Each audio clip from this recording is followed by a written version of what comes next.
She's supposed to protect vulnerable adults. But a local adult protective services worker is accused of hiding a relative from her siblings. 7 investigator Heather Catallo first exposed this APS worker last year during a guardianship case that involved a Detroit grandmother.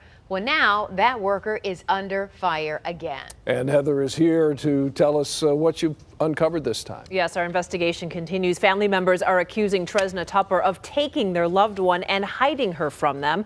Now they're questioning whether she should be in a position of power with vulnerable seniors in our community. We miss you and we coming for you. I want my sister home. Clyde Edmonds says he hasn't seen his sister Paula Tupper in months, not even for the holidays. It wasn't right. You know, we always get together during the holidays.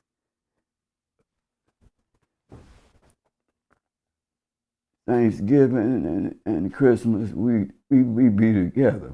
Clyde says after Paula had a stroke last summer, he tried to get guardianship of his 68-year-old sister to help her make medical decisions. But Clyde and Paula missed their hearing date in Wayne County Probate Court, so the case was dismissed. Last fall, Paula was hospitalized again, but this time, Clyde says the sister of Paula's late husband checked her out of the hospital, and he hasn't seen Paula since. I've been so stressed out, you know, trying to get help to locate my sister. I've been to the police station, and I'm telling them that she's been missing for months. I haven't seen her, and I haven't been able to get no help from no one. That sister-in-law is a woman named Tresna Tupper.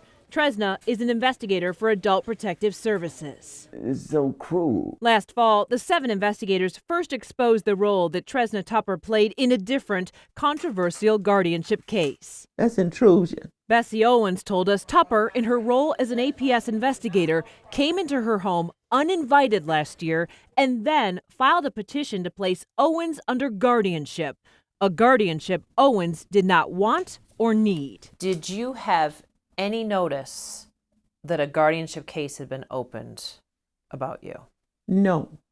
Nothing in writing? Nothing in writing. Clyde also says he did not get any notice, as required by law, that Tresna was petitioning the court to become his sister's guardian. Tresna said in her petition that Clyde and Paula's friends were financially exploiting her. Clyde says that's not true, and he alleges Tresna is the one doing the exploiting.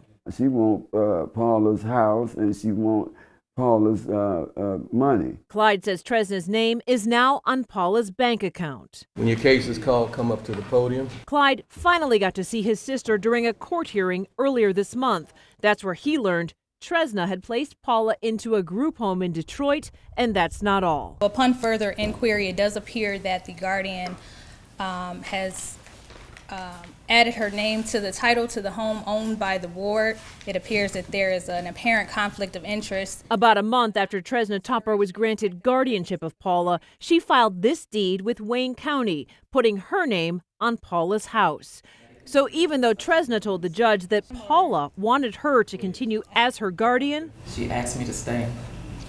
I understand what she asked. the deed transfer prompted Judge David Perkins to appoint an independent guardian. I would like to see a third party appointed for now. After that hearing, while Paula's friends and relatives enjoyed a reunion, we tried to talk to Tresna Tupper. Why haven't you let Paula's siblings talk to her? Why haven't you let her siblings talk to her? Ma'am, you're being rude. Have a good day. I'm not being rude. You work for the state, and we have some questions for you about how you conduct your business. Why do you keep filing petitions for guardianship instead of contacting family members?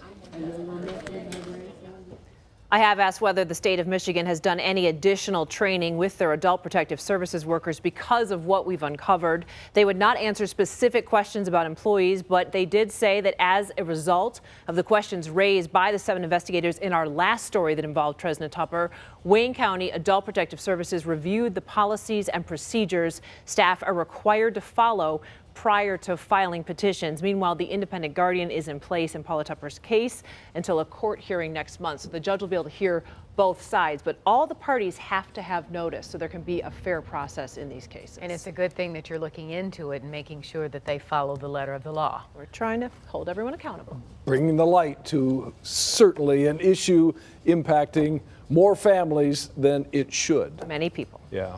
Heather, thank you. As always.